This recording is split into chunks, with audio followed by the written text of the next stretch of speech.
দেশনেত্রী বেগম খালেদা জিয়া আমাদের মাঝে নাই, পৃথিবী থেকে তিনি চলে গেছেন। তার মৃত্যুতে 7 দিন ব্যাপী বাংলাদেশ জাতীয়তাবাদী দল বিএনপি শোক পালন করবে।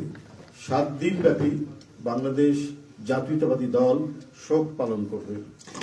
কেন্দ্রীয় কার্যালয় সহ দেশের সকল কার্যালয়,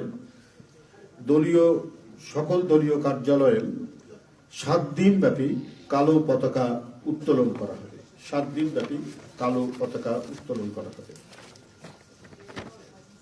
দলের সকল স্তরের নেতাকর্মীরা এই 7 দিন ব্যাপী কালো ব্যাজ ধারণ করবেন। 7 দিন ব্যাপী কালো ব্যাজ ধারণ করবেন। প্রতিটি দলীয় কার্যালয় দেশনেত্রীর জন্য 7 দিন ব্যাপী কোরআন খতম ও দোয়া অনুষ্ঠিত হবে। কোরআন খতম ও দোয়া মাহফিল অনুষ্ঠিত হবে। কেন্দ্রীয়ভাবে গুলশান কার্যালয় ও নয়াপল্টনস্থ কেন্দ্রীয় কার্যালয়, কেন্দ্রীয়ভাবে গুলশানস্থ চেয়ারপারসনের কার্যালয় ও নয়াপল্টনস্থ কেন্দ্রীয় কার্যালয়ে এবং জেলা পর্যায়ের দলীয় কার্যালয়ে শোক বহি খোলা হবে। যারা গণ্যমান্য ব্যক্তি আছেন সেই শহরের এবং আরো যারা মনে করেন বিভিন্ন রাজনৈতিক দলের নেতৃবৃন্দ, সেই শোক বহিতে তারা মন্তব্য করবেন এবং স্বাক্ষর করবেন।